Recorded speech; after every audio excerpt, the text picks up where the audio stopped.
Hands extended, gets the snap. Looks middle, looks over the middle, pass fired, it's caught, 5, and that's Nelson into the end zone. Touchdown, Nebraska. Carter Nelson from Ainsworth with his first 6 points as a Cornhusker. Trips go right, one wide out to the near side. Emmett's the back, snap back to Raiola. Looking, holding, throws over the middle, down the middle, pass caught. That's going to be a Nebraska touchdown. Isaiah Nair finds the end zone on a pass over the middle. 13-3 Big Red.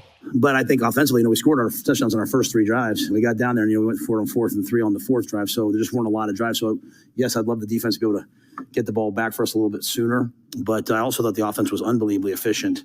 You go down the next, then you come out of the half. We answer, I think, a takeaway the first drive. We answer a takeaway, we go down and score. Now we have to get in the end zone. Then the next drive we score. So, not a lot of punt work tonight for Buschini. Welcome to Severe Reaction on 1620 The Zone. I am Michael Severe. Producer Joey on the board. The number is 402-951-1620. Nebraska 3-0. The most popular year in Nebraska right now this season is 2016 because every time we reference something good that's happened, we have to go back to 2016. Of course, the last time Nebraska started off 3-0, the last time Nebraska's been, ranked this high, if you take the 23 and maybe a little bit higher, a little bit later today when the rankings start coming out, it was workmanlike. That was the first thing I thought about the win last night, workmanlike. They went in there with a job. You go to your job every day, right? I hope most people go to their job every day. Yeah, I'm sure. Joey goes to like 6 jobs twice a day. Makes sense. You go there with a goal, right? Completing the mission. Yep. Whether it's working 8 hours, maybe it's putting together a story, maybe it's making sure kids are educated, maybe it's building a damn building. I don't know. You go there with a job. Last night's job was simple. You go in there, don't get anybody hurt, win the game, and figure out if you have a field goal kicker and a battery that works, a snapper, a holder, and a field goal kicker. And they came out with all those things. No real injuries. I'm sure some guys are banged up. Won the game. Covered the 30.5 for the people who wondered about that. And kicked some field goals. So they went to work and came out of it with the workman-like performance. And that's what you need to do in situations when you're playing against a team like Northern Iowa, a team that wants to come in here and shorten the game and wants to dominate field position or dominate time of possession, and they do that. 34-3. It's good. I thought Nebraska could have scored more. I think they could have put up more if they want. I mean, we'll get into this later, but when you go over points per play and everything like that, and finishing drive rate, they had 3 drives where they didn't score touchdowns. And one of them was a failed 4th down, ball up behind the receiver, and the 2 field goals. You take those away, Nebraska's in the upper 40s where a lot of us had them. And that probably would have made you feel even better. If they would have tackled better, you'd have felt better. But with all that taken out, it still comes down to simply doing the job you're supposed to do and winning the game like you're supposed to win it. Finishing the job. Job well done by Nebraska football through 3 games. And now we head to a Friday night matchup against a 3-0, probably ranked Illinois Illini as well, which is incredibly. You thought Colorado was hyped. It was. And obviously it's because of the rivalry and the history with Colorado. But all of a sudden now you start Big Ten play. A Friday night. School was moved to virtual, so there's nobody on campus. People are going to be out early, taking off the day, having a good time. It's going to be a hell of an atmosphere. Now, we didn't have drones this week because apparently there was a issue with frequency, and so the drones weren't working right, which scares the hell out of me. I'm just saying. So there was an added work to the show after the 3rd quarter, you're saying? Yes, but it scares me because what happens if somebody can control the frequency of drones and all of a sudden you got drones flying into the stand? Just me. I'm a little nervous. I don't blame you. It's scary. Those drones are huge. Have you ever seen the size of some of those drones out there? Not little. They're good size. I've only seen the little ones. These are like the cop ones they have are like 2.5 feet across. Oh, wow. I saw a drone the other day that is designed for you put the chemicals down. What do you call that in the farming? What do you call that? Not fertilizing, pesticide stuff. Yeah. They had those, and they have a 10-gallon drum on the bottom for the fluid, a giant 40-pound battery on top.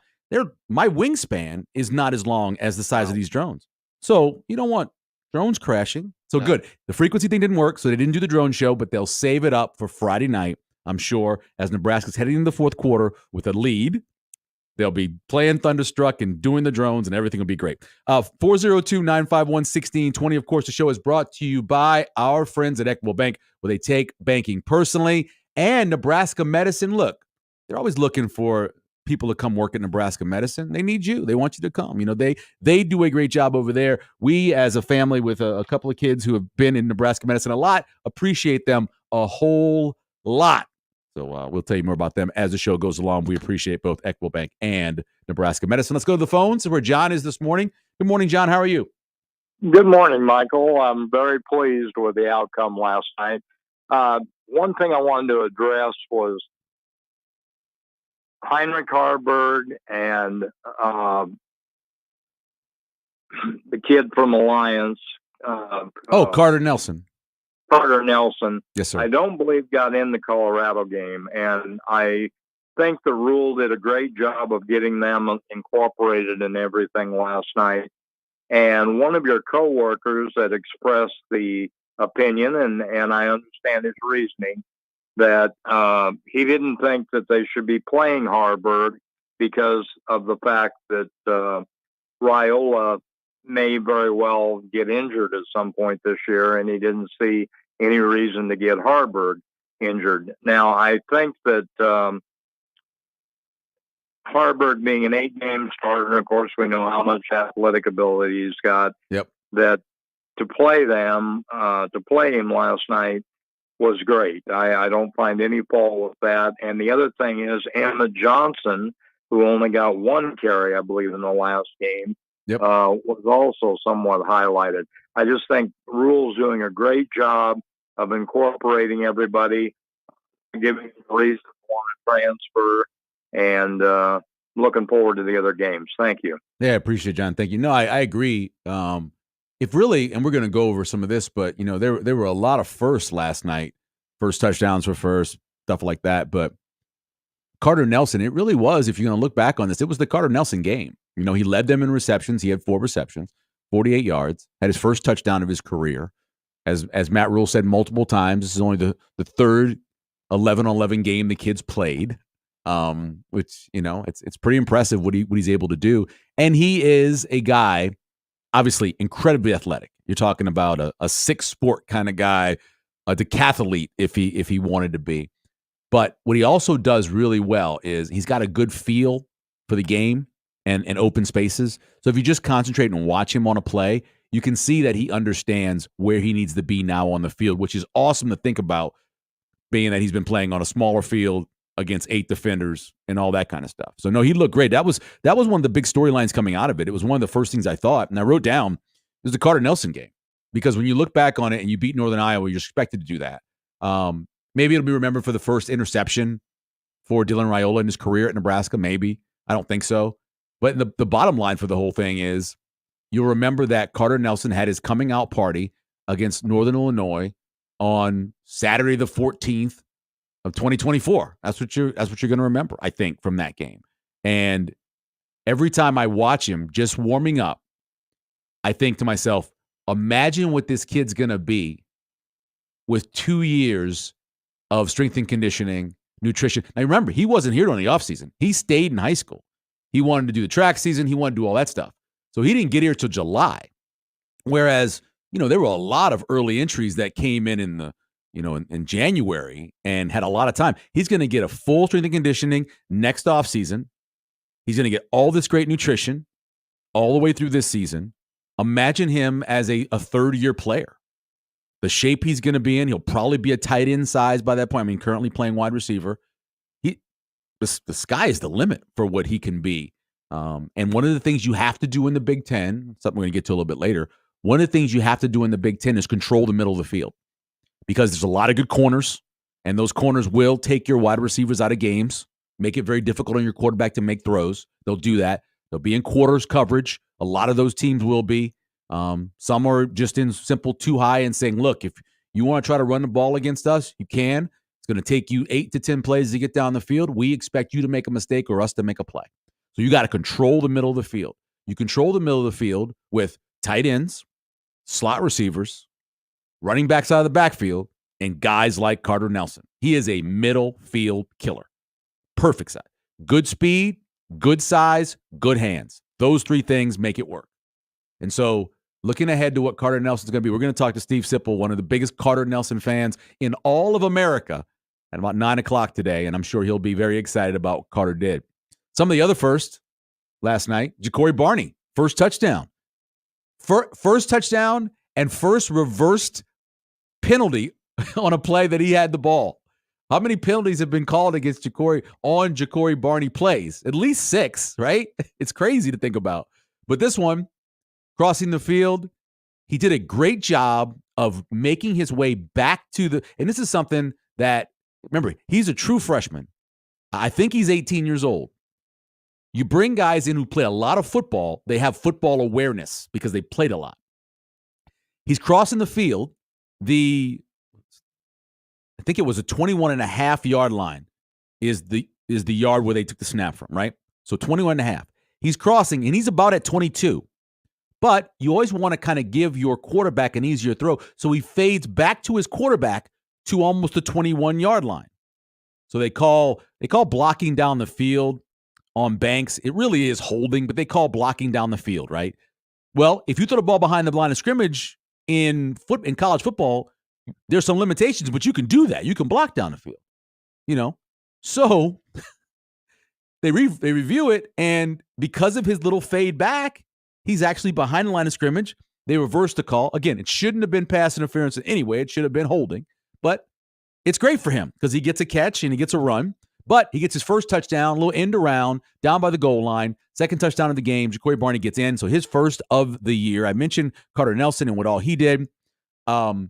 What it wasn't a first for was somebody scoring during this season in the second quarter versus Nebraska. So far, Nebraska in the second quarter through 3 games, they've scored 50 points and given up 0. That is efficient second quarter football. And again, obviously, yesterday, they gave up the 3 early on, but didn't give up any more the rest of the game. The bad one for first is, I mentioned this earlier, Dylan Raiola's first interception. And man, did Matt Rule battle to get that back. Obviously, he sees the replay. The referees tell Matt Rule, hey, it's already been adjudicated. They've already looked at it in New Jersey or wherever they're looking at these things for the Big Ten and already said, hey, this is an interception. And Matt Rule said last year, they told him, you can review it if you want. You can use your timeout. He uses it. I see what he's saying. So it's a post route. Jalen Lloyd goes up. He's up first. The ball gets into his hands. Now, as soon as he hits the ground, though, the defender, kind of reaching back, pulls the ball towards him. And as they're falling, he kind of rolls to take the ball away. So by the time they hit the ground, the majority of the possession is in the defender's hand. So it was a good call. I get it. But I see what Matt Rule was saying by him having the ball in his hands and his feet hitting the ground.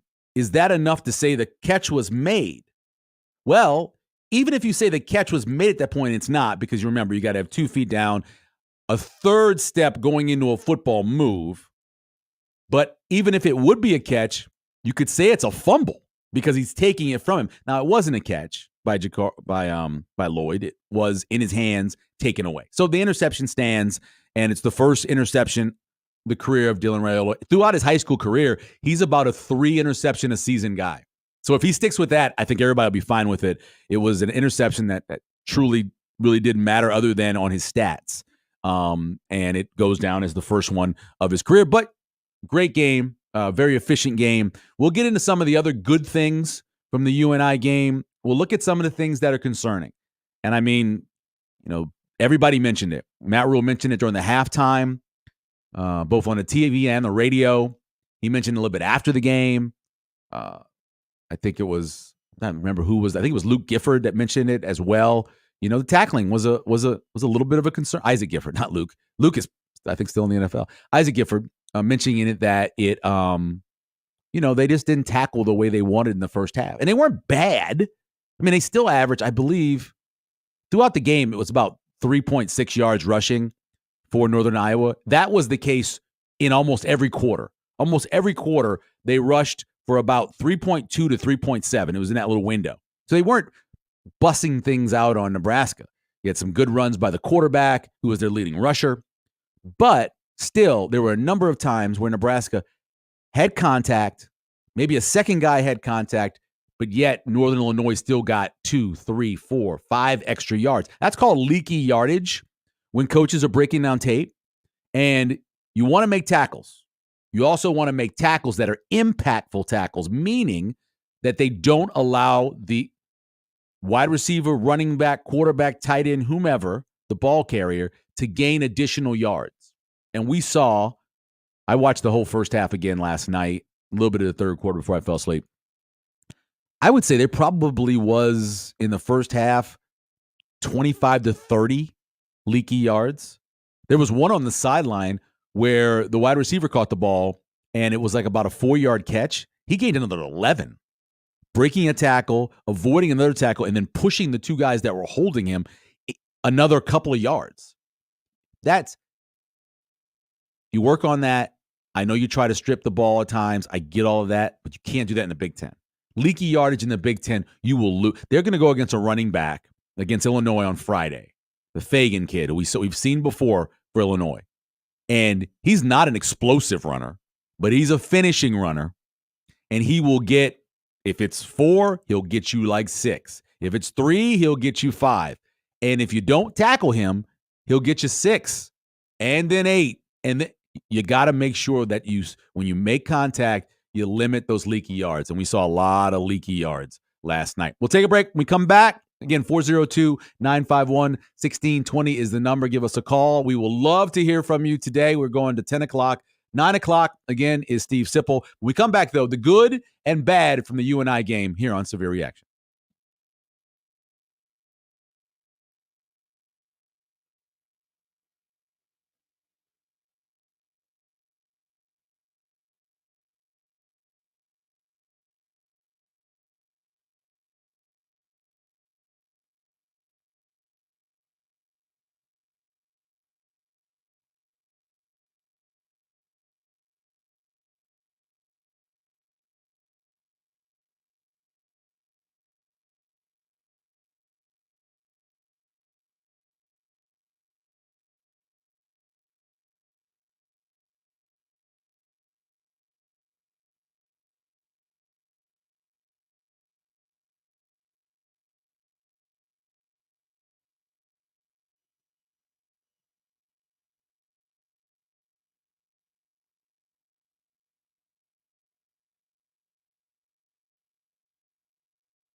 Harburg, snap back, gives it off to Emmett.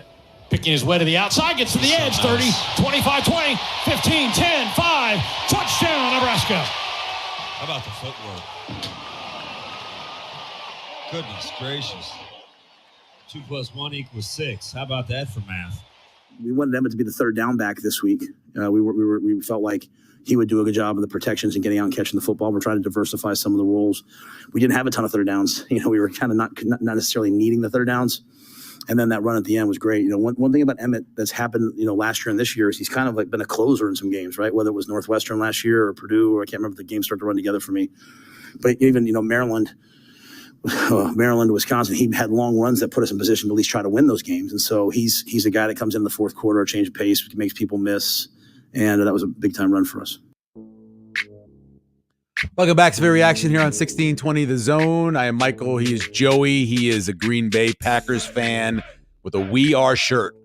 Yes, We sir. Are is it's Penn State. Yeah, it's Penn State. Why are you wearing a Green Bay We Are? I don't understand. I thought it was a nice shirt to get at the store. I think it was in Green Bay where I got it. Really? Yeah. Yeah. Probably 8 years ago. Yeah, it looks like it's been washed a few times. Yeah. It looks good though. It's my go-to shirt. We Are G. We are Malik Willis today. Yes, you are. I personally took Green Bay plus the 2.5. Yeah, I like them in this game. It works a lot. It's very weird about the NFL when a backup quarterback plays for whatever reason they cover it like a 70% clip. I don't know if it's the other team letting down or the team with the backup quarterback playing harder for them. I don't know why. It just works out. I like to call these stats and these are all courtesy of the fine SID and his team over at Nebraska. Of course, Keith Mann and the Keith Mann experience. But I like to call the more random stats you look at them and you say to yourself, where'd that come from? You're like, oh, Rob Anderson must have come up with that one. The Rob Anderson random stats. Here's one for you off the final stats. Nebraska's defense held UNI to 3 points, as we all know. It marks the 9th opponent in 10 home games under Matt Rule to score 14 or fewer points. The one game, those cheating Michigan Wolverines. That one game where somebody scored over 14, the cheating, sign-stealing, dirty, rotten, should be punished and having their title taken away from them Michigan Wolverines. It's just me. It was the 10th consecutive opponent Nebraska's held to under 24 points, or 24 or fewer points, the longest such streak since a 14-game stretch in 2009-2010. Remember how great the defenses were in 2009, and as Nick Baugh would say, 2010, okay? 2009 and 2010 were pretty good defenses. It's the last time Nebraska did that sort of thing defensively. They are on an absolute roll with that. And I mentioned earlier how good they are on second quarter. I said 50-0. It's actually 51-0. 51-0 in the second quarter for Nebraska so far this season. Absolutely dominating that. And also they've won all 3 of the games by 18 or more points. Last time they did that was 2014. So not a 2016 stat, a 2014 stat, which, the last season of Bo, which ended beating Iowa and then Bo getting fired. Let's go back to the phones, 402-951-1620. That's where Tony is this morning. Good morning, Tony. How are you doing?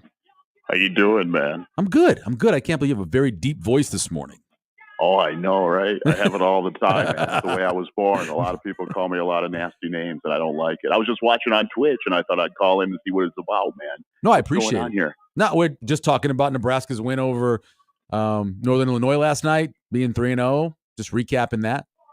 Yeah, a lot of big teams are playing pansies right now. Michigan played Alabama State. I mean, there's a lot of easy teams going on right now. We'll see when they get to the meat of the schedule, right? Oh, Friday, man. Friday against Illinois, Memorial Stadium, Big Fox. It's going to be a big game.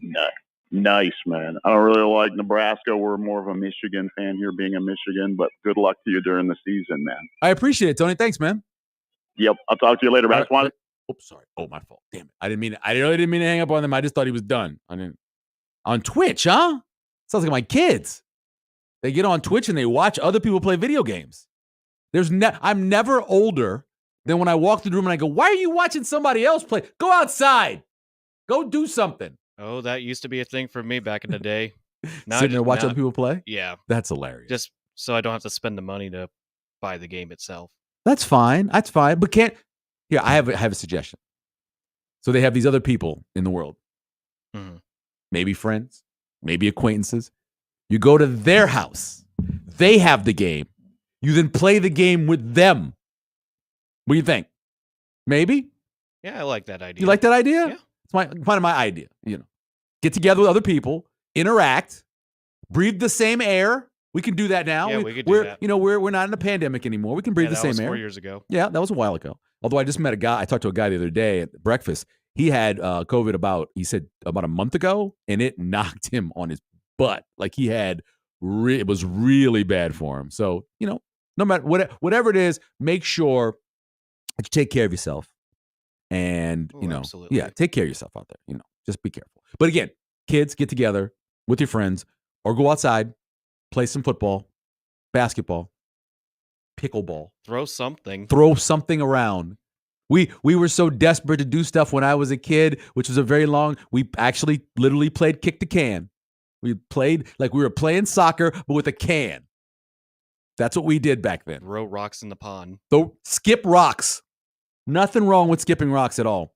Brought to you by, of course, our friends at Equitable Bank, where they take banking personally and always, always answer the phone on the first ring, and also Nebraska Medicine as well. They're looking for people there. NebraskaMed.com. You can apply for jobs if you're looking for something there. They need help, and they can need you as well.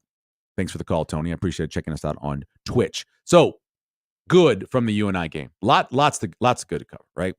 7 drives, 34 points. Very efficient. Could have been better. I mentioned this, this whole season. Two of the stats we're going to follow. One's points per play. We're going to follow that. And the other one is finishing drive rate, because those are very important to win games. They're all the formula to success. They're all parts of formula. That's the theme for today's show. What's the formula for winning?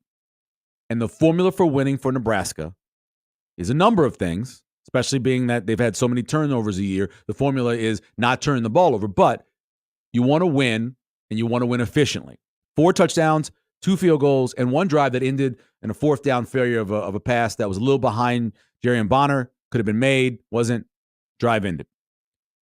So you had a situation where all the stats that we keep, I always keep. I keep a bunch of different stats, but my points per play stat, I truly believe matters, and I truly believe finishing drive rate matters. If you don't know what that is, that means every time you cross the opponent's 40-yard line, it's how many points you get on average. So you cross the 40-yard line, you get a touchdown, you get a field goal, you get nothing.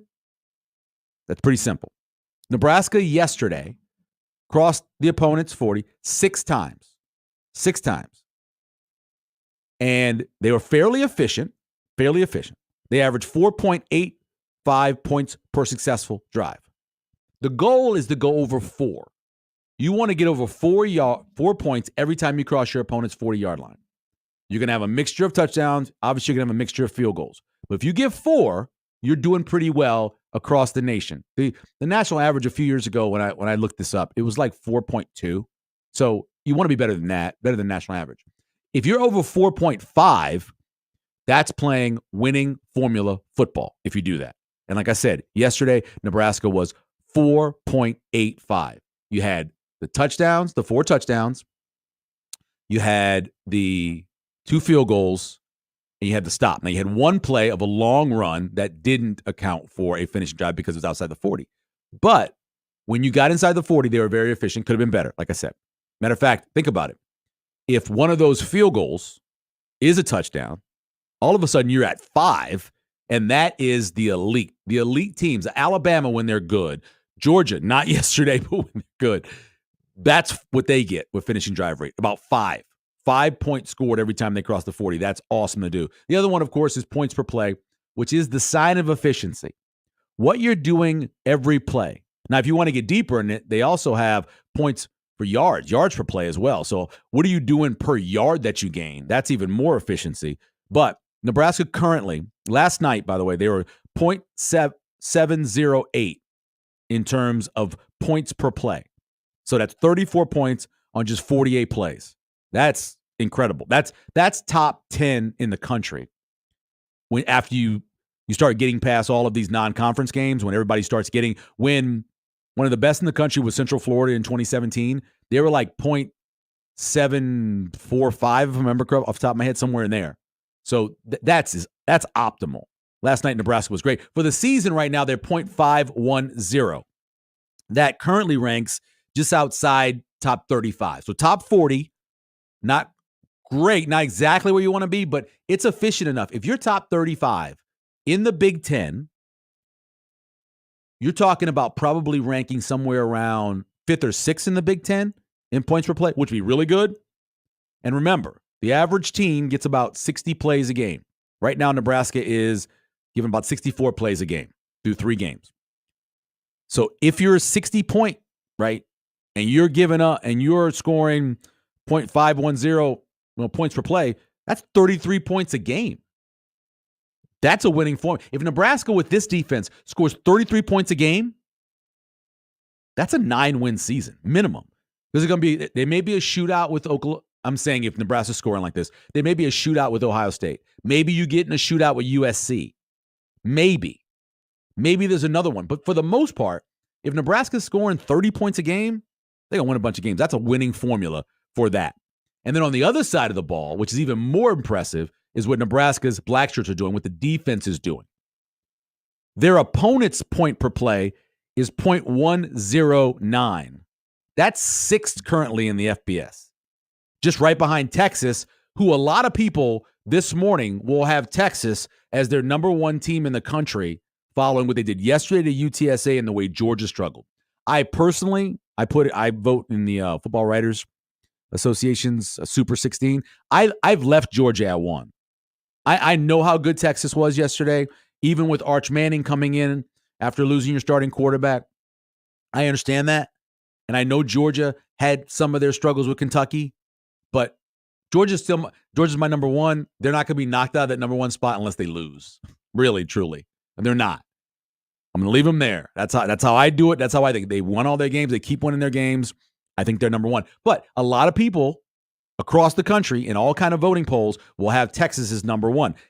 Texas is 5 in defensive points per play, and Nebraska would be 6th. Again, averaging 60 plays a game at what they're doing right now, that would be averaging 6.6 yards given up. If you're giving up less than a touchdown a game and scoring 33 points a game, the ultimate winning formula right there if they can do that. And Nebraska is currently doing that through 3 games. By the way, we keep mentioning Nebraska is 3-0 for the first time since 2016. Illinois, who they play on Friday, first time since 2011. They're 3-0. Think about that. The other good is the field goal unit. I had this for a key on Friday when I was on with John on Sportsmanlike Conduct. You have to get that battery right. The battery is your snapper, your holder, and your kicker. You had Aiden, I think it's Figi, I think is how he says his last name. It was a backup long snapper, but he played yesterday. Thomas Buscini and Tristan Alvano. Perfect. 2 field goals, good snaps, good holes, good kicks, 4 extra points, same thing. It was the perfect day, although I would have liked for them to try. There was an opportunity earlier in the game where I thought I would have liked to seen, I think it would have been about a 41, 42-yarder. Because I think eventually this season, you're going to have to kick one of those. I went over this with John on Friday. 14 games last year in the Big Ten were decided by a field goal or less. You're going to have to kick one of those to win a game. And remember, Nebraska was in 4 of those, and they lost them. You have to be able to be in a game and make that field goal. So I'd like them to try that, but perfect. Battery was good. Everything was good on the field goal team. And then number 3 is getting the ball to your playmakers, and they did that. I think as this 3 games has gone along, it's evolved into about 5 guys or positions that are playmakers that Nebraska needs to get touches to as the season goes along. The first one is Dowdell, early in the game, establishing physicality, kind of putting the hurt on the defense a little bit, have them thinking about contact. That's the one. That's the first one. Second one, I'm going to put Isaiah Nair in there, and I know you could have others, but I think eventually as the season goes along and you have longer 3rd down to go situations, 3rd to 6, 3rd to 9, somewhere in there, he is kind of the guy that picks those up. That's what he's designed for, with his big body, being on the outside, getting into some one-on-ones as they try to get pressure on you. I think that's the second one. The third person, obviously, is Ja'Cory Barney. He's just so electric. He makes so many plays. That's a guy that needs to get the ball. He just has to. He's just too explosive not to give him the ball. And then the fourth one, I mentioned this earlier, is somebody to get vertical in the middle of the field. Now, this isn't a person. This is a bunch of people who could all do that. We've seen Borkature do it last week against Colorado. We've seen Fedoni do it in the past. I think Carter Nelson could be that guy as well. Somebody that can, because, when you get into the Big Ten play, the cornerbacks are really good.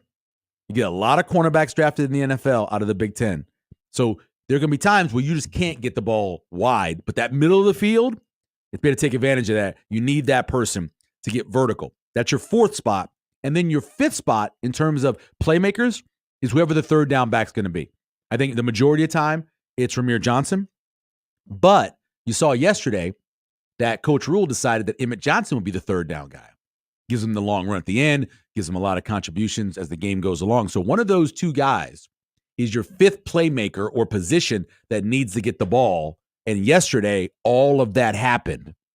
And so that's our number two in terms of good things. Now, bad, I mentioned this earlier, it's a leaky yardage. We're going to take a break. When we come back, we're going to get more into that leaky yardage. And overall, the numbers weren't bad, but your eyes see things. You see things happen, and then you project to playing against better teams or in the Big Ten. Sphere Reaction is brought to you, of course, by Equitable Bank, where they take banking personally and answer the phone on the first ring, and also Nebraska Medicine. We'll take a break. We'll come back. We'll get into some of the bad stuff and that leaky yardage when we come back here on 1620 The Zone.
Awaits the snap, has it. Huskers come after him and back the ball down. They're trying to set up a slip screen. Swatted away by Ty Robinson. Fourth down at punt. Team coming on the field for UNI. Yeah, it's one of those you go back to the sidelines and coaches say you have to slow him down at least a little bit. Motion toward the line of scrimmage. Fake the handoff, roll the pocket to the near side. Looking downfield as a man open downfield, but shoots it too high. And it's picked off. Intercepted Malcolm Hartzog. 10 up to the 14-yard line as Malcolm Hartzog now to the 19 as he goes and start the mashed potatoes dance. Huskers get a pick. You know, the mashed potatoes dance originated in 1962, and I was not alive then, so just to clear all that up. Second down, and Shuckelman checking off. Play clock at 10. Fourth and goal. He's going to go under center. Motions a man. Turn and give it off on a jet motion to Morency around the left side. Bounces to the outside at the 5. Tackled at the 3. Huskers will take over on downs. Mario Buford makes the tackle. No touchdown. Huskers will have the football at their own 2-yard line. I'll watch the tape to see exactly where we are. You know, it felt like early on we didn't tackle as well as we normally do. And but I did like the energy the defense came out with in the second half. That had all the makings of one of those games where, like, you know, if you're not locked in the second half, they score a touchdown. All of a sudden, you know, it looks like a game you're in control of. You're not. And what we're trying to do is control games. That's what good teams do. So I felt some of that tonight. Welcome back to Severe Reaction here on 1620 The Zone. Brought to you by, as I mentioned, Equitable Bank. We take banking personally. My favorite thing about Equitable is that the guy, you know, old man Doug, he has trouble saying it sometimes in the commercial. So, you know, I feel bad. I feel pretty good about that. Take banking personally. And Nebraska Medicine, join our team, nebraskamed.com/careers for Nebraska Medicine. I mentioned the leaky yardage. And you heard there, and that was a couple times in different interviews that Coach Rule referenced that. You had a couple defenders also reference it wasn't, you know, what they normally do, the standard. And it's those extra yards. It's those couple of extra yards that take you from third and 7, I think on average, something like 27% conversion rate on 3rd and 7. 3rd and 3, all of a sudden it's up in the upper 30s. 3rd and 1, I'm sure it's 50%, somewhere in there. So stopping those couple yards on 1st and 2nd down all of a sudden makes a huge difference. And so that's what Nebraska didn't do, and it allowed UNI to continue drives. Now, they only averaged 3.5 yards a carry, 39 rushes for 139 yards. But you saw it with the quarterback, you saw it with 2, you saw it with 5, you saw it with the wide receiver. You saw it a number of times where Nebraska made contact, they gave up the leaky yardage, and in the end, you had that, 10-minute drive almost by UNI in the first quarter. You had them double up time possession. Now, part of that is because Nebraska was scoring as fast as they were. They had some long drives, but were scoring quickly. That's a good reason for it. But also, every time that UNI converted, I think it was 3 of 6 in the first half, something like that with 3rd down. Every time you do that, you know, that's another, and they were winding the clock down. That's another 35, 38 seconds. And all of a sudden, you don't get the ball back in a minute. You get the ball back in 5 minutes because of a couple extra leaky yardage. Here's the thing. Here's the number, right? Here's the one thing that stands out from that game, and it tells you about the leaky yardage and tells you what was going on in that game. Not until the second to last drive did UNI have a 3rd and out. 3 and out. Think about that. They didn't have a 3 and out until the second to last drive of the game. That's not Nebraska Blackshirt defense, especially against FCS team. They should have had several 3 and outs, but they didn't. They gave up long drives. They gave up time of possession. And I know, they won by 31 points. I know that. I understand. I completely understand it. They gave up a 16-yard drive, 7-yard drive, 3 9-yard drives, 9-yard drives, 9 play drives, a 16-play drive, 3 9-play drives, and a 7-play drive. And at the end of the game, you know, backups are all in. That was a 12-play drive. Big Ten teams are going to convert those to touchdowns and points. You can't have leaky yardage. There was way too much leaky yardage yesterday. And what you do against any team is what you end up doing against any team. So don't just say, well, it was just an FCS team. You know, maybe they were trying to Maybe they were trying to strip the ball. Maybe they're trying to focus on fumble. What you do when you're at your worst, you continue to do when you're playing against the best you play against. You cannot do that. And then number two, and I'm going to ask Sipple about this after 9 o'clock, is, why can't they have a perfect day on special teams? A pretty good day. 2 of 2 field goals, 4 of 4 extra points. But, they gave up a return, was it 26 yards? A 26-yard return that could have gone more because they didn't kick the ball in the end zone, but the wind was blowing back that way. So, it gave Northern the first possession of the second half, 31-yard line. And you don't want to do that. You don't want to risk that. But other than that, roughing the punter, man. You're heading towards a really good day on special teams. You're checking all the boxes on special teams. You're making sure that if you have to punt, you're being efficient. If you have to receive a punt, you're being efficient. A little 2-yard gain on the last punt the IGC had, but everything was good. And then you have the roughing the punter, and you extend the drive. You just can't have a perfect day on special teams. But came closer than they have in the past when it comes to special teams. But obviously, there wasn't a lot to criticize outside the tackling and a couple of mistakes early on in penalties. But for the most part, Nebraska was very, very good in terms of what they do penalties-wise because, I think there were people during the week that referenced what Nebraska did penalty-wise last week. And, it was rough. Some of it was right. Some of it was wrong. But in the end, Nebraska was, four penalties. 4 penalties. An offsides, that personal foul, right? That was called against them. There wasn't a lot. They called it roughing the kicker, roughing the punter. And then you had a face mask down the sideline that extended that last drive, the play shouldn't even happened. It should not have happened. In the play, the clock goes to 0, and it's at 0 for a while, and the officials are just like, well, let them have it. Hey, yeah, little old you and I, let them have it. And they complete the pass after the delay of game should have been called. Then there's a face mask, and all of a sudden they were in scoring range. Luckily, the black shirts stepped up and stopped them, despite the fact that they were messing around a little bit. I was looking at some of the chat stuff that's on the YouTube, and the other Dave says, after last night's game, are you more or less confident about the Illinois game? I'm a little less confident that we can control the game flow and stop on the run. One of the things I looked at coming out of this week, and I'm going to talk to Sipple about this, is stock up, stock down teams compared to where you had them coming in from the Big Ten.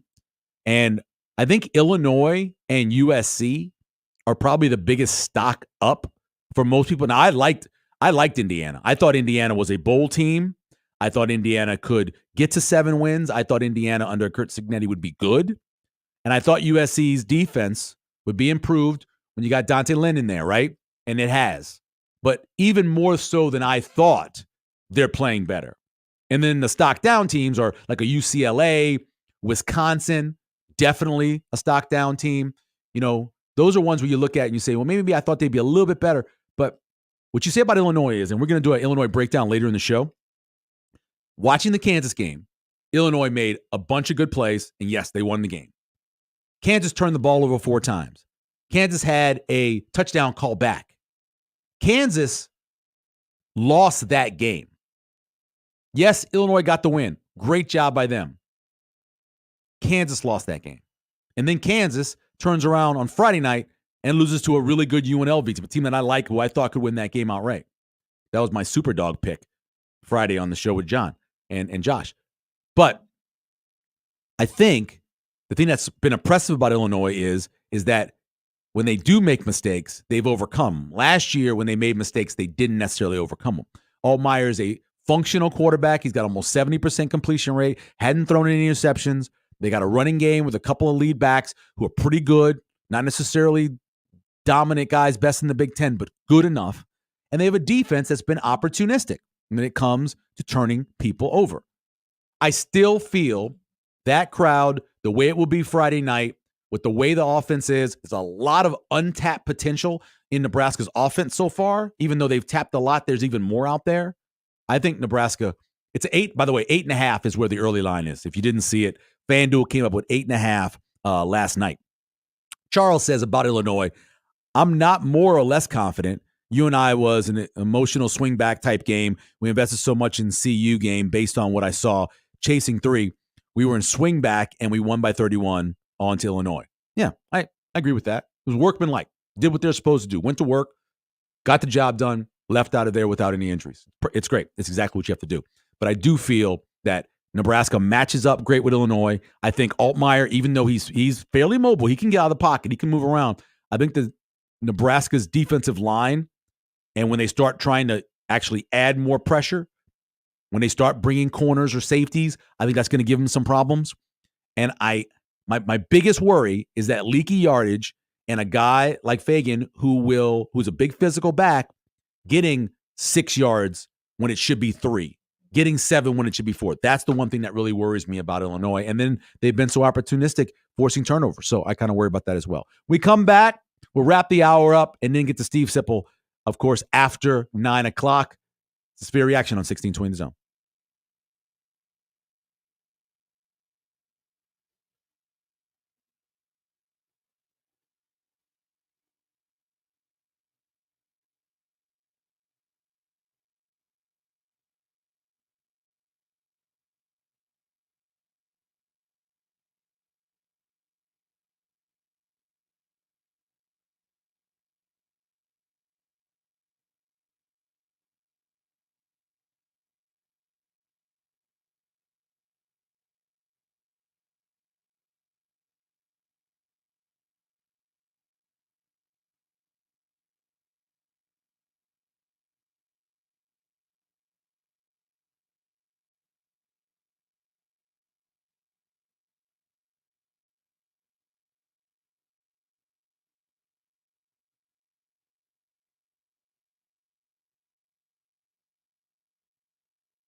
See if the Huskers air it out a little bit here. Twins to the far side, one wide out to the near side. Dillon in a shotgun, straight back in the pocket. Has plenty of time, takes a deep shot downfield, and the pass near midfield is caught by the Huskers at the 40-yard line. Isaiah Nair makes the grab. Now, UNI says they ripped it away for a pick, and that's what it's going to be called. I thought Nair had the football, but it's ripped away at the last second. Actually, it was Jalen Lloyd. And then you and I's got a pick. It's quarters, safety triggers. We try to throw the out route to Thomas. He triggers it. You throw the post. That's one-on-one. The thing with Dylan is you're going to play NFL football with him. Like if he's going to throw the ball to a spot and he's expecting his guys to go make a play on the ball, and I thought Jalen made the play on the ball, so I'm not in any way throwing Jalen on the bus. Looks like their kid made a play. But if we don't put those things on tape, that we'll throw the post first quarters. It's going to be a long year. We had that conversation. I think Sam had asked it the other day about Iowa and all this. You have to hit those posts, and their kid made a nice play. One of the themes from last night's press conference is putting stuff on tape, whether it was Heinrich Harburg and quarterback run and, mixing up some things, putting it on tape, where even if Nebraska doesn't run it in the game, still they have to work on it in practice. The opponent does. So Matt Rule's very excited about giving them an extra 20 minutes of work, worrying about Heinrich Harburg running some quarterback or some option, that kind of thing. What they will not worry about is the University of Washington deciding they're going to run some speed option on 4th and goal with the game on the line with a quarterback who is the second leading passer in SEC history, not the second leading runner in Will Rogers. It was one of the worst calls I've ever seen in college football. It was that bad. And then on the series where they get the ball back, their defense jumped off sides twice to allow Washington State to just win the game. It was almost like the fix was in. It was tragic to watch. But yeah, that'll be on the tape for defense having to watch Nebraska mess around with Heinrich Harburg in a game against Northern Illinois. But it's good, and they got him a little bit of work, and I like the package. Let's go back to the phones, 402-951-1620. That's where Scott is this morning. Good morning, Scott. How are you? I'm good, Michael. How are you doing? Doing pretty good, man. Good, man. Hey, you always hear the phrase about what do teams look like getting off the bus and getting off the plane. Yeah. And I know it's a euphemism. You got to back it up. But, just in looking at the players on the field, we look very physical this year. They look strong. I think at the point of contact, we tackle hard this year. I love that. So that's impressive to me so far. And I was thinking last night, it's been a long time since through 3 games we've been able to rest guys this much. Mm-hmm. And even if it's 8-10 snaps a game, when that starts to get cumulative over 3 games, we've got some guys who have only played about 2 games worth of snaps. Yep. And that may not look like a big deal right now, but to me, you get to late October, November, I think that's going to show up. So I think that's a positive, and I appreciate your show always, Michael. Appreciate it. Thanks, guy. You're exactly right. I mean, you look at a guy like Nash Hutmacher, who you're going to need. You're going to need him in Big Ten play. I mean, he's going to be very important to your defense. And I don't know how many he played last night, and we'll see it when Husker Online posts the information about the defensive snap grades, and maybe they have. I haven't seen it yet, but so I know I don't think he had played more than 20 in either of the first 2 games. That's nice to have him ready and healthy and rested to go for Big Ten play is the goal. And yeah, you're right. So many guys. Now, I will say that I didn't think that they were great at the point of attack last night. They could be better. They've got a lot of get off the bus guys. Jabari Butler is a get off the bus guy. He didn't play last night, but he getting off the bus, you're impressed by him. Cam Leonard, he's impressive getting off the bus. Ty Robinson is a mountain of a man, impressive getting off the bus. A lot of guys like that. They're wide receivers. Nair and Banks, both the same. So they got a lot of those guys, but I didn't think they were as good at the point of attack as they've been in the first 2 games.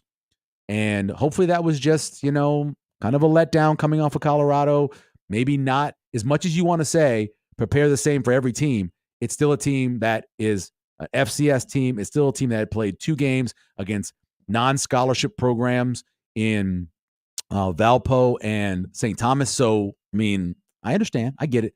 Coming up in the next hour, we'll go over our keys to the game and how those ended up going. And we'll chat with Stephen M. Sipple from Husker Online here on Severe Reaction on 1620 The Zone.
Under center's Raiola. Vermeer the back. Tight formation. Turn. Toss it off to a little end around by Barney. He's at the 10-5. Touchdown, Nebraska. Ja'Cory Barney slips in there, taking the pitch on the end around from 10 yards out. Nebraska stretches the lead to 20-3. Yeah, I was fired up for him. I thought that it was a heck of a call by, Sat. Calling a reverse on the 12. I wouldn't do that. I'm a little more conservative. But, and I thought, Borgacher did a great job, came around and made a big block for him. And great to see Ja'Cory get in. And, when he plays with joy. And it was great, great to see the review kind of go our way. That was a big call, when he, they had called him down the field and then, they ruled that he was behind the line. I appreciate the Big Ten for changing that one. Welcome back, Sphere Reaction, hour number 2 here on 1620 The Zone. Joey thought about playing the Carter Nelson highlight, but he realized that if he played that, Sip would be way too excited to be able to talk on the radio. So that was on the first segment. Yeah, you can't play that when Sip's getting ready to come on. You get too excited; it'd be kind of scary. Stephen M. Sipple joining us from On 3. Mr. Man, how are you feeling, sir, this morning? I'm doing fine. I could have talked on the radio had you played a Carter Nelson highlight. I don't know, man. From what I understand from Robin Washut, you get so excited that he's a little concerned that maybe you'll jump out the booth. No, why would I jump out of it? Because you love you some Carter. You are the president of the Carter, behind his parents, you are the president of the Carter Nelson fan club. No, I don't know. He's good. I think he's good. I don't know. They have sort of an interesting, I don't want to say, I guess, situation, and that they got quite a few weapons. Yes. I'd like to see him start tearing it down a little bit, but it's easier said than done. It's definitely easier said than done. Well, I went through this earlier. I think there's 5 players or positions that, in terms of playmakers, they need to get the ball to every game. Dowdell early to establish physicality. Okay. They need to get the ball to Barney because he's so explosive. Yes. I think Naor is the guy that's going to get you the 3rd and longs as the season goes along. So you got to get the ball to him. And then the 4th one isn't necessarily a position. It's a place. They've got to have somebody who can get vertical in the middle of the field against Big Ten teams. So maybe that's a Carter Nelson, a Fedoni, or Borkacher. And then the 5th part is that 3rd down back, whether it is Ramir or maybe it is an Emmett Johnson that can get you some plays. If you have all 5 of those, I think that's what you need to be able to be successful in the Big Ten. That's a pretty good breakdown right there. Yeah, that it's interesting. I know it doesn't leave out people necessarily, but then there's Jalen Lloyd, there's Jamal Banks, there's Janiron Bonner, and there's I guess now we're saying Heinrich Harburg, and then there's Gabe Irvin. There's all these guys, that they're all competing, which is good. But man, it's not like they're loaded with talent, but they're loaded with it's good talent. Yeah, they're just loaded with a lot of guys that can get stuff done. Well, what's your favorite pie, by the way, Steve? You have a favorite pie, Sip? Yeah, that's a good question. I love pie. Yeah, your favorite one? I like a lot of different kinds. You like apple? You like apple? No, I do like apple, but that'd probably be if I'd say 9th on the list. Or 10th. Wow. I'd say blueberry or cherry. Okay, so what those other guys are that you added that you just said, they're the ice cream on top of the pie. If you get a big play from Lloyd, you get a big play from Heinrich coming in on the trick play. All of those are just that's that ice cream. It's the Alamode, man. Alamode, yeah. They got a lot of ice cream. You got a lot of Alamode guys. Yeah. That's a good way to look at it. I'm going to ask you a question that was asked at the press conference. We got a lot of fan podcasts now, and occasionally those guys get press passes, and they're all great guys. I've been on all their shows. But one of the questions was, the guy asked, he goes, coming out of the non-conference, heading into the conference, what do you love about this team? What do you hate? Now, obviously, he doesn't hate anything about the team, but for you, what do you like so far that you've seen through 3, and is there something that you dislike through 3 games? What do I really like? Yeah. The thing that gives me the most confidence, oddly enough, is the true freshman quarterback. Yeah, I know. Poise. I think that's what it is. What I dislike is I don't know that it goes back to our conversation about the offense. I'd like to see it. I'd like to see the scope narrowed. I'm not sure what it is. I'm not sure what this offense is. I think Rule would just kill me for saying that. Yeah. Because I think you kind of know, right? I mean, he says it all the time. Right. They want to run the ball, use play action, get up on you, and that's pretty much what they do. I don't know. I guess when I'm talking about narrowing the scope, it's more about personnel than play calls. I don't know. I would have liked to see through 3 games a little bit more of the offense. They'll work that out. No. Hold on. A little bit more from the offense. Okay. That's like more points against Colorado. Like Rule, Rule, you heard him say 40. He expected 40. Last night, I would have expected 40 plus. Sure. Yep. Now, it's sort of nitpicky, right? Because they were in control of those games. But that's it. That's what it is for me. I just have this sort of, it kind of gnaws at me. I just would have liked to see more points in those games. Steve Sipple joining us from Husker Online. With that said, Sip, based off of the points per play, both for the offense and against the opponent, they're averaging 33 points to 6. So in the end, it's good. I mean, it's the best they've done since 2014 in terms of margin of victory in the first 3 games. But I understand what you're saying. Like yesterday, they had 3 possessions, 2 field goals, and a failed 4th down. That's 21 points opposed to 6. And all of a sudden, you're sitting there going, they're at 50. That's perfect. Right. So it just kind of gnaws at you. Because what you do, I don't know, maybe you don't. What I do, I think what a lot of people do is you sit up there in the press box and project. Yeah. Okay. See Indiana. And you're like, okay, now can they go to Indiana?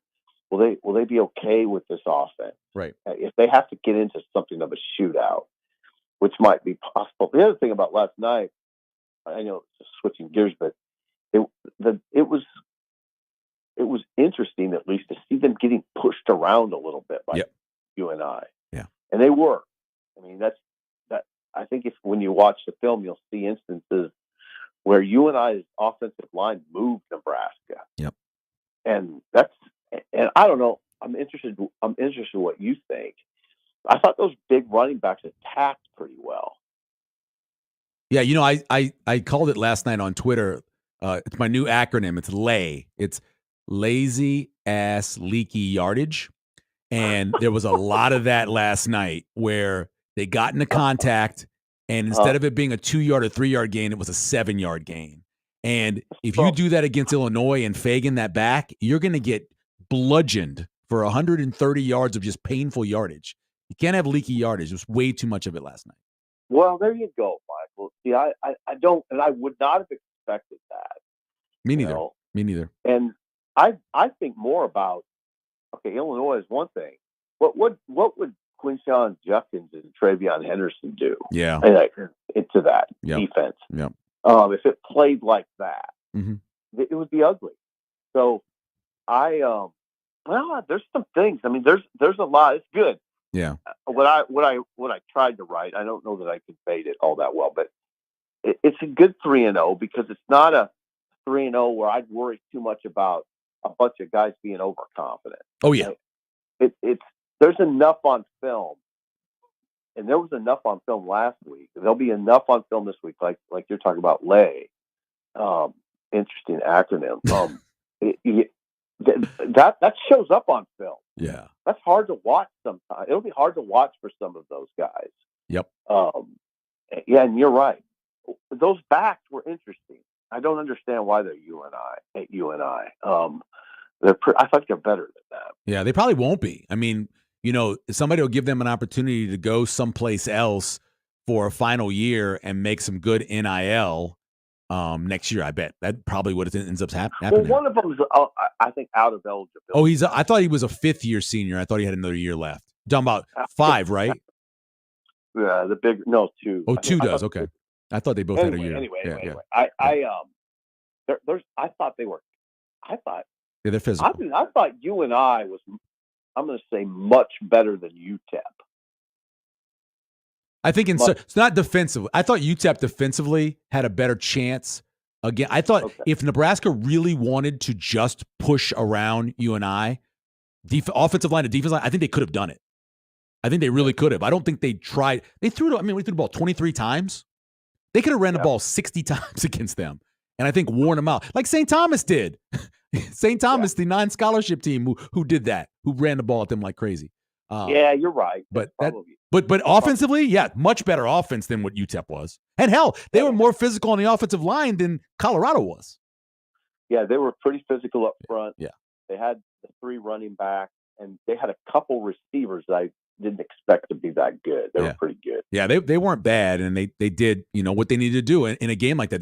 You got to run the ball, you got to keep the ball, and you got to advance on third downs, and they did that. What did you feel? What do you think about this? So I don't know if you remember this or not, but there was a time when the New York Giants reversed what you usually do for running backs, and they started with Brandon Jacobs, the giant back, and then went later to the more like Ahmad Bradshaw, who was more of the speed back. Yeah. Do you like that for Nebraska? Come out with Dowdell, establish physicality, and then bring in your speed guys as they're wearing down? Yeah, I don't mind that. I mean, I guess on Twitter, I clamored for more Dowdell. Mm-hmm. You don't want to wear him out, though. But if you're presenting the plan like that, that'd be all right. Some of it last night was Nebraska only got 48 snaps, right? Yep. So carries were kind of few and far between for everybody. Dowdell only got 6. Emmett Johnson got 4. Yep. Ramir only got 2. Gabe Irvin got 3. But what it tells those guys is you've really got to make the most of every carry, which isn't bad. But again, we have this conversation all the time about rhythm. Who can get in a rhythm in that scenario? Yeah. And that's the thing. That's kind of the thing that gnaws at me. Like, I don't know. I'd like to see Dowdell. It'd be interesting to me. And I don't know that you have to do this, Michael. I'm not suggesting that you have to do it, but it would be interesting to me to see them commit to Dowdell for a game. Say, okay, you're getting 25 carries today. Yeah. And just see what it looks like. I don't know if he would excel in that scenario, but I would be interested to see what it looked like. And I wonder if health-wise, with him being an asthmatic, if that's even something that would be good for him. That asthmatic thing is interesting. I had exercise-induced asthmatic as a kid, asthma as a kid, and it was a factor in a lot of things. But Damon played with it. Damon played with it. Really, I had an inhaler that would take care of it generally.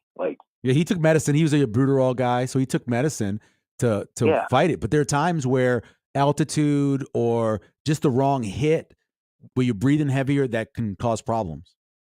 I can see how it caused problems. Yeah. Anyway, they got a good thing going. Sure. I think over there. It's not. Again, I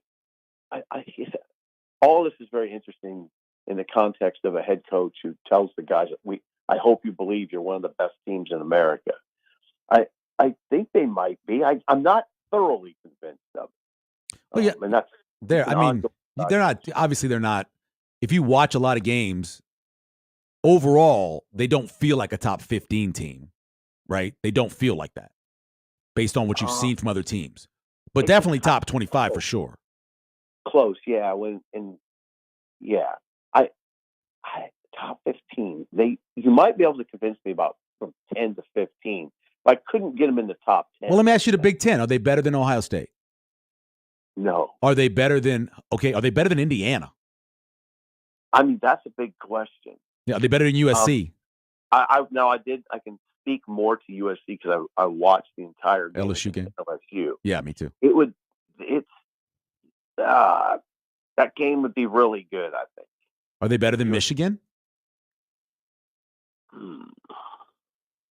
Again, really good game, I think.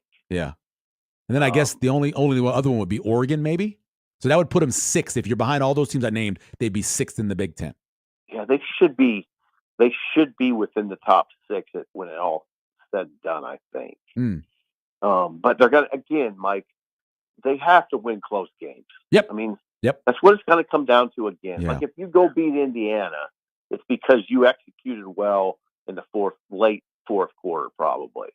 You're going to have to do some things. It's going to get tense.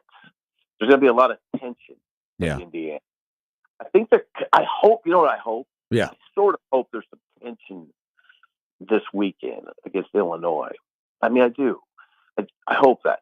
If Nebraska, now, I'll tell you what, if Nebraska handles Illinois easily, it will get my attention. Like if it's another game like Colorado or even this one, right? It would get my attention. As far as this conversation about them winning 9 or 10, and being in maybe a playoff team, but I don't anticipate them beating Illinois easily. I just don't see that happening. Steve Sipple joining us from Husker Online. It'd be interesting. I think they can put big pressure on Altmaier. I do worry about the leaky yardage because they have 2 running backs who get extra yardage, and they have a freshman receiver that's just dynamic. But on the other hand, I don't know if Illinois can stop Nebraska. So all that comes down to what we do at this point through 3 games with the dominance they've had is nitpick, right?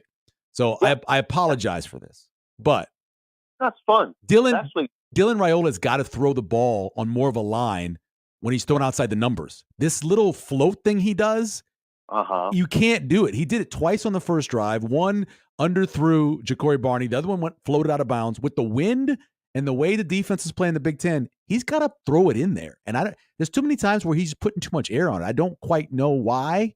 Maybe he's trying to be precise, but he's got to not do that. He has the arm strength to step into it. I know. You know. He's not. So I know the one throw that you're talking about. It was to Barney right outside the number. Yep. And I was now the one only criticism, and this is what we're doing. Yep. Little. We're being nitpicky, but the one thing I wondered about Dylan going into the season was he can be a little casual, or he can look kind of casual because he's so talented. Right. And those throws strike me as casual. Yeah. I'd like to see him. I'd like to see him step into it and hum it. You know. Yeah. He threw that. He did the Jalen Lloyd. The one he threw to Jalen Lloyd. Not the interception, but the long one where he put something on that thing, and Jalen Lloyd looked back and came back for the ball. He put something on that. Yeah. Yeah. That's what you'd like to see that. Yeah. I'd like to see that more too. But man, it's really nitpicking. I know. Dylan, because he's been really strong. I mean, really strong. Here's the thing.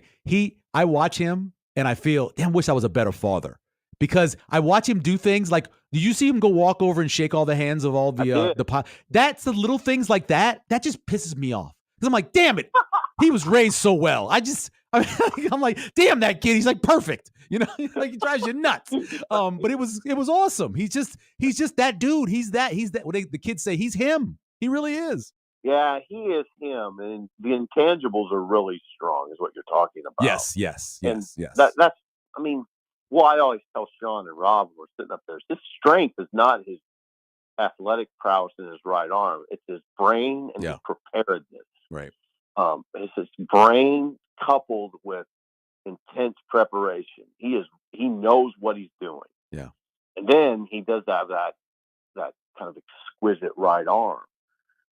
You got to remind yourself, though, in those throws, you know, are probably, it's a testament, or it's an example of just he's still young in the game, right? And he is still learning, but I'm really confident. I don't worry about it. Like I'm not next week. Mm-hmm. I mean, the leaky yardage, the lay acronym.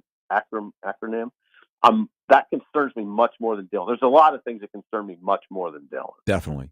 Last two, Sip, real quick. I know we mentioned, Illinois on Friday. They were up 13-6, by the way, halftime against Central Michigan. Okay. They've been very opportunistic turnover-wise. They got the 4 against Kansas. They got another one yesterday. But they've given up 6 sacks. In terms of what Illinois, a little bit you've seen of them, whenever you've seen of them, what concerns you more about them? Is it their offense or their defense in terms of meeting Nebraska on Friday night? Their offense. I mean, because of what we saw, are they going to be able to push around Nebraska a little bit? Are they going to get those leaky yards? Because they have a big back, too. Fagan. I can't say his name, but what? He's just Fagan. Yeah, and I just looked at his size yesterday when I was going through their box score. So Illinois is going to bring in a big back and hammer away. They'll be better up front than you and I. So that's what concerns me most. It's this. It's simple to me. When you go to a Big Ten game, pretty much anyone, when they come out of the tunnel, it gets your attention. And it won't look like you and I coming out of the tunnel. It'll look like, okay, now we're in the Big Ten. So, yeah, the defense, all of a sudden, them sort of looking vulnerable against you and I is what's probably on my mind more than anything. Yeah, yep, I agree. Last year. And this is where people, and they'll be right, including Tony White or Rule, if they happen to be listening, will say, we gave up 3 points, you idiot. I know. That's what we gave up. 3 points. I know. And I mean, I'm calling myself an idiot, not you. Yep. It's interesting, isn't it? We're doing this thing where we used to do it in Nebraska. Mm-hmm. Yep. Back in the long ago, even maybe before you were here. Before me, yeah. Yeah, where they, in the 90s, in the 80s, they would win easily, and we all week we'd talk about things that probably weren't that big a deal. Right. Last thing, and by the way, Fagan last year against Nebraska only had 5 carries for 15 yards. His worst game last year was against Nebraska. So just so you know. Real quick, stock down, stock up for Big Ten teams based off what you thought of them coming in. Would you agree? Oh, USC. Stop USC. And Indiana, right? Yeah, USC number 1, Indiana number 2. Just USC because they have a really good win. Yep. Going to LSU, going to Vegas and beating LSU. So USC and Indiana stock up. Yep. Stock up. Definitely UCLA stock down for sure. Yeah, that's the one. And Purdue and Wisconsin. Oh, that's the one. I can again. Some of these I don't speak to very well because I haven't seen them. I've watched Wisconsin. Yeah, and I was struck by how ordinary. No playmakers. That's it. They don't have the running back, like the big, the big hawk. Exactly. They haven't had. I mean, over the years, you've been paying attention to Big Ten football. Wisconsin in the last 3 or 4 years hasn't really had a great separator receiver. They got Pauling, and Pauling's good. Yeah, he's good, but he doesn't. You don't lay awake at night wondering about him too much. Right. They haven't had that at receivers. They have Quintez Cephas. I remember he was all right. Yeah, but not great. Good returner.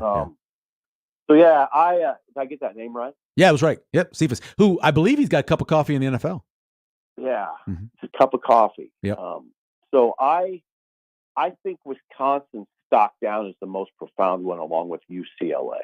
Yeah, and I thought UCLA was a bottom 4 team coming in based off of their schedule and not having any former head coaches on their staff, which I think is a mistake. But they've even been worse than I thought they were going to be. Personally, they may be the worst. Yeah, and then Purdue yesterday. I'm glad Indiana has people's attention, but they just haven't played anybody. Yeah, I know, but everybody they play though they blow out. So I'm like, they're doing what we said Nebraska should have been doing, scoring even more points. Right. Yeah, they're doing it. That's the thing. Yeah. Sip, I appreciate it. Get some rest this week because Friday night is going to be huge, man. Huge. I know. Beautiful, isn't it? It's great. Fun? It's good, man. Thank you. I appreciate it. Have a great Sunday. All right, you too. All right, Stephen M. Sipple, Husker Online. Brought to you by Equitable Bank, where we take banking personally, and Nebraska Medicine. Join our team, nebraskamed.com/careers. We'll get to the keys to the game and how they ended up when we come back here on Severe Reaction.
the sophomore from Omaha. Trying to stretch Nebraska's lead. Aiden Flegge. It's the long snapper on the short kicks. Snap down, kick sailing towards the uprights, and the kick is good. So we have an all-state good hands field goal. Every Nebraska fan, some people just know they could save hundreds on car insurance by checking Allstate first. You're in good hands with Allstate. Huskers stretch the lead to 24-3. So, man, second, you've got third and goal at the 1. Can't pop it in. So Alvano, who made one earlier in the quarter, will try his second field goal of the period. This will be almost like an extra point. 21-yard attempt coming up. Huskers got that short field after that punt that sailed out of bounds at the 36. Snap down, kick is up, and the kick is good. We want to score, get a lead if we can, play defense, and run the football. And then I want everyone to say, why are you guys so boring in the fourth quarter? And then we win. And that's sincere. I just make sure my team hears that, because they're kind of like that. That being said, we wanted to be aggressive a while because this was a good night for us to work on our passing game. And that's why we threw that post at the end. It was there. We thought we had it. It sounds like their kid made a play. I thought we came down with it, but we didn't. So it is what it is. But welcome back to the reaction here on 1620 The Zone, brought to you by Full Bank, where we take banking personally. Brought to you by Nebraska Medicine. Join our team at nebraskamed.com/careers. I know we're being nitpicky. I know that. And that's a good thing. It is. I really do believe that. When you're as dominant as Nebraska's been, I mentioned numbers, basically 33-6 average scores. When you've been that good, you can talk about a lot of the good stuff. And we do talk about a lot of the good stuff. You talk about the poise and efficiency of Dylan Raiola. You talk about the amount of skill talent they have, the depth, the extra talent of having a guy like Heinrich Harburg out there who can do things, who can make things happen. All of that stuff is great. But you're going to play better opponents. It's that simple. Illinois is going to come in here with the belief that they're better than Nebraska. I don't believe they are. Vegas doesn't believe they are. The opening line, 8.5. Nebraska's favored by. Indiana, when you go to Indiana, Indiana's going to think with Kurt Signetti that they're the better team. And you're going to have to fix the nit. What do they say? Picking nits? You're going to have to fix that. You have to fix those by the time you play those teams. And so it's fine to talk about them now. It's fine to talk about how, Heinrich occasionally puts too much air under the ball, and he needs to get that stuff down and get it to where it needs to be quicker, because the defense will be faster. And then there's some win issues sometimes at Nebraska as well, and other places in the Big Ten. So all of that, right? You can talk about how they do things on defense in terms of not necessarily stopping a runner where you hit them, opposed to giving them a little bit of extra yards after contact. You can talk about that now, because it's going to be important later. Yes, there's a lot of games on this schedule that look like winnable games. They definitely do. A lot of them look like winnable games. But you got to go to USC, a team that's got their defense working now. You're going to have to go to Indiana, a team that feels confident, feels really good about themselves. You're gonna have to, at the end of the season, go to an Iowa team that always feels they're better than you. You're gonna have to go to them and you have to take care of business. And in those games, you're gonna have to be able to make the little things happen in order to be able to win them. And one part of that is gonna be able to kick a field goal over 40 yards. I know they haven't tried it, but you're gonna have to do that. I mentioned this earlier. 14 games last year in Big Ten play were decided by 3 points or less. Nebraska was part of 4 of them. You have to be able to get that field goal to be able to win those games. You're going to eventually play one where you're going to have to. Not as many as last year, but you're going to have to get one. Let's take we're going to go to the phone before we take a break. We went a little long with Sip. Let's go to Mark. What's going on, Mark? How are you? I'm good, Michael. How are you this morning? I'm doing, man. I'm doing good. A little tired, though. Question. I don't know if I missed this earlier or not, but have you talked about Mazuka not playing yesterday? I did not. So there was some issues with him and Raiola, the offensive line coach, and they decided to sit him down. He's a strong-willed dude. He's been a strong-willed dude at Florida. He was a strong-willed dude at Baylor. And I'm not surprised but I think you sit him down for this game, you get his head right, and he's good the rest of the season. That's what I think. Is he a senior? Yeah, he was recruited. I think this is correct. I think he was recruited in 2017 by Coach Rule at Baylor. I think that's right. Or recruited as like a junior. And then he started off, his first year was 2019, right? Yeah, I don't know for sure, but I guess if he's a senior, that's positive. In other words, I doubt that he would try to move on again. Oh no, he can't, and he Did can't. his last year. He literally can't. Yeah. Like there was time during I know for a fact that during the spring there was times where he was not happy, but he couldn't go anywhere else. He was done. He's not going anywhere else. He's done with all his transfers. Brother here, which probably keeps him anchored a little bit more. Yeah, no, I completely agree with you. And again, he's a good player. He's just strong-willed. He has got to get along with the program, and this program is very structured. And if you don't get along with it, they'll do what they did. Yeah, 2019 was the year he came out of high school. So, yeah. Well, I guess that's good. Hopefully he'll be back this week. Yeah, I hope so. And I hope Jamari Butler feels better, and he's out there playing too because they're going to need him. And we have Bear for a whole game too. So I mean, there's a lot. There's a lot that's different next week than we saw this week. All right, thanks. All right, thanks a lot. Appreciate it. Yeah, that was. They knew a lot of the media knew that Mazuka wasn't going to play on Friday, that he was not going to play, and that Lutovsky was going to get the start. But it wasn't official until Nebraska put out their game day notes and the inactives, and they had 3 inactives on there, and he was one of them. But sometimes you got to do that. Sometimes you just got to say, look, with our kids. I mean, he's not a kid. Obviously, he's a grown man. But occasionally with your child, you have to say, okay, that's enough of that. You're going to your room. That's enough of that. No more video games. That's enough of that. Give me your phone. Occasionally, you have to do that. And you have to do that sometimes with adults, too. For their own good, you have to do that. And that's what happened. We'll take another quick break because we went along with Sip. When we come back, we'll get to some of the keys, how Nebraska did with those as well, and take more of your phone calls at 402-951-1620 on Severe Reaction.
Tight formation right. Snap back.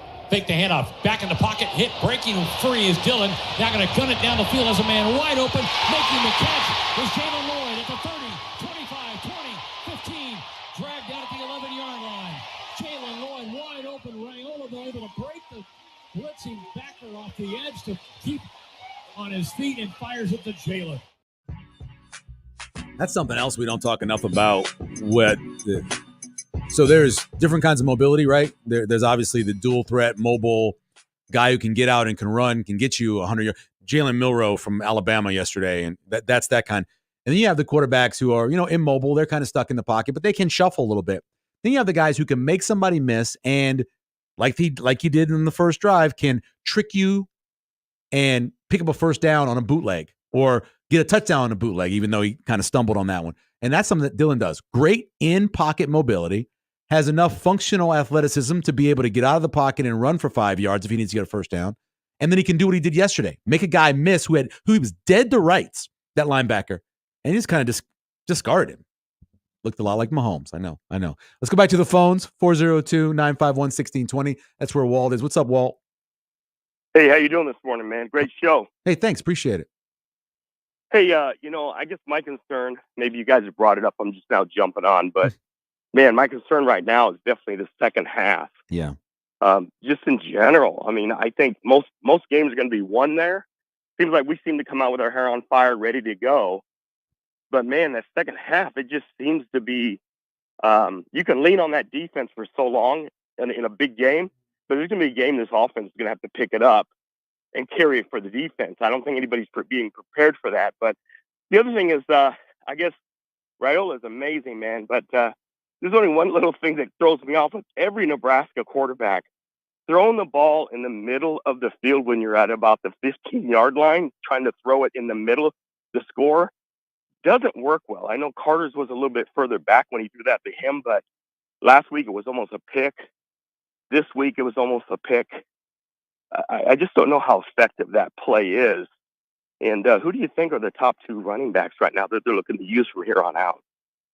Well, I appreciate the call. Honestly, it's Dowdell. He's got to be the lead back, and he established the physicality of the offense right away, puts the defense on their heels a little bit, and then I like Emmett Johnson a lot. I like, if it was me, Emmett would be the second back, but I'd keep Ramirez the third down back. So if I need pass pro, if I need the ball caught out of the backfield, I need a guy who's smart, it'd be Ramirez Johnson. But I think if I needed another running back to spell Dowdell, it'd be Emmett Johnson. I think he's a very complete back. Does a lot of things really well. That's how I would go. And then Gabe Irvin's there if you need him, or maybe you need a short yardage for a really big back to come in, and you've got Dowdell who's kind of worn down. That's kind of what I would go. Hey, Joey, can you play, based off of that call from Walt, can you play Rule where he talks about game plan, that one? You see the one I'm talking about? Yeah, I'll go find it. Yeah, okay, just find that one. And in that one, Matt Rule kind of talked about how he wants the game to go. And he really wants to knockout blow and then just get out of the game, right? Milk the clock, get out of the game. He right now is not concerned about piling it on late, even though they ran that post late. But here's what he says about that. Are you talking about the? It says Rule, and then says something. All I see is Rule 2 game plan. You see that one? Yeah, I'm not seeing it. You don't see it? Okay, No. It's one of them. But anyway, that's what he's talking about in terms of the way the offense works and the way he needs to be able to, get to fourth quarter, and he wants a boring fourth quarter. That's what Matt Rule talked about. We want to score, get a lead if we can, play defense, and run the football. And then I want everyone to say, "Why are you guys so boring in the fourth quarter?" And then we win. And that's sincere. If I just make sure my team hears that, because they're kind of like that. That being said, we wanted to be aggressive a while because this was a good night for us to work on our passing game, and that's why we threw that post at the end. It was there. We thought we had it. It sounds like their kid made a play. I thought we came down with it, but we didn't. So it is what it is. But so that being honest, that's how he wants to play the game. He wants to establish it, get the lead, and then win the game. And in the fourth quarter, he doesn't want any drama. That's what he's looking for. Remember, this is a guy who, and this is the one thing people pointed out when he was getting hired that they were concerned about. Big thing they were concerned about is that Matt Rule, as a head coach, hasn't won a lot against top 25 teams. Hasn't won a lot. I believe he's got 2 total wins between Temple and Baylor. And of course, he hasn't played here, but 2 total wins against top 25 teams. If Illinois is ranked, and by the way, at Baylor, I think he was 0-11. So this is a man who has changed the way he's doing things. And I think at this point, he's like, we want to just win games. I'm not worried about looking pretty. I just want to win games. And that's what he's concerned about. Real quick, before we take a break, we'll go to Eric. Go ahead, Eric. How you doing, man? Hey, what's going on? Well, Hey, I just wanted, I don't know if you've touched on him yet, but I just kind of wanted to get your thoughts on Carter Nelson and kind of the use of him going forward. I don't know about you, but whenever I see him on the field, he pops. Like his skill set jumps off the page. And I know he's a young guy and he probably has limited knowledge of the plays or what packages they want to use him with, but I'm just curious, do you think they're going to be mixing him in a little bit more? And kind of curious of your thoughts of him moving forward this season. Thanks. Yeah. Eric, I appreciate it. Yeah, we talked about in the first segment is that imagine what he's going to be in 2 years with off seasons of strength and conditioning and nutrition and everything. This is a guy who didn't come into July. But I agree. The fourth spot I thought in terms of what Nebraska needs to do in terms of playmaking is find somebody that can get vertical in the middle of the field. And I know Fedoni's there and Borkacher's there, but I think Carter Nelson is the perfect person for that. He's got size, he's got speed, he's got hands. The middle of the field, he could own that. And you have to be able to own that when you get to Big Ten play because the corners are so good. We'll take a break. We come back, start wrapping the show, do the keys of the game, and look ahead to Illinois as well here on Severe Reaction on 1620 Zone.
getting a lot of guys in the game.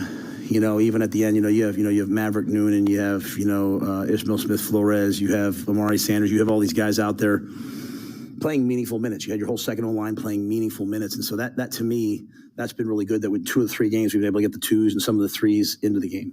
You never know. You never know when it comes to conference play. You never know where you are till you get there, right? And so, some teams blow out some teams. Some teams, play other teams closer. It's really, even when you look at stats, I don't. When I look at the Big Ten, I only look at Big Ten versus Big Ten stats. I don't look at even the non-con stats. The Big Ten puts out like their Big Ten only stats because we have to see kind of where we are with each other. So I'm anxious for Friday night. I'm anxious, that they're a good team. I think they'll probably end up being ranked. Welcome back.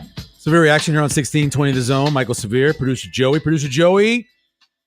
For years in TV news, they wanted to move me to weather since my last name was Severe. I refused, but I will tell you, currently, the weather forecast for Friday, 51% chance of rain, high 82, low 65, and I can tell you that the scattered showers and thunderstorms early, but not, a little bit in the night too. Yeah, veritable cloudies with scattered thunderstorms in the evening as well. So we could have a wet one. That's going to be fun for John and Josh doing pregame and postgame. Oh, they're outside, yeah. North Bottoms, right, for the postgame? For postgame, and then they'll be at Blur for unsportsmanlike conduct. Under the interstate, yeah. So, that would not be nice. That'd be great. Real quick, my keys to the game, don't stop, keep scoring. Didn't necessarily do that. I do like the late score to put them over the number. Nothing wrong with keep scoring. 34 points. They probably should have had at least 40. They settled for 2 field goals. They got stopped on a 4th down. So they should have been over 40, but it's fine. The other one was make Northern Iowa one-dimensional. And they didn't quite do that. 39 rushes, 32 passes. They did make Northern Iowa throw the ball much more than they'd thrown. I think 32 was as many as he threw in both games together. So they did make him do that more. But they ran the ball, and they didn't run the ball great. Again, 3.6 yards or whatever a carry. But they ran it better than I thought they should against Nebraska's defense. And then the last one was fix the battery, get that snapper, holder, and kicker all on the same page. And we saw that 2 perfect field goals, 4 extra points. The battery was solid. Good job by them. Those are my 3 keys. I had picked 45-7. They get to 45 if they score, 1 less field goal and get that touchdown on the drive where they get stopped on 4th down. They get there, but they didn't. Ended up being a solid 34-3 win. Congratulations, Nebraska. I know people are very excited about that. Again, if Illinois comes out ranked today, when you start seeing those top 25 polls come out, if they're ranked, remember, I looked it up, 2-16 is what Coach Rule is against top 25 teams during his career as a head coach. He was 0-11 at Baylor against nationally ranked opponents. Scary, a little scary, but I think he's changed a lot of the way he does things. I think he's got a very solid team, and he's got this game at home, whether they're ranked or not. We'll take a break. We'll come back. We'll do a breakdown of Illinois. You're going to hear a lot about Illinois this week. I'm going to go over some of that. Not a quite film study like normal, but just going over some of their stats and players to watch out for and what I think about the matchup overall. We'll do that when we come back here on Severe Reaction.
Heinrich will just push forward out to the 3. That should end the game.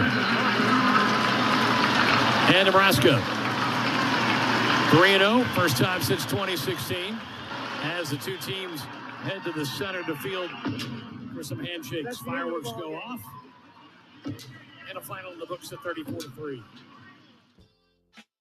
Welcome back to Severe Reaction here on 1620 The Zone, wrapping up another show.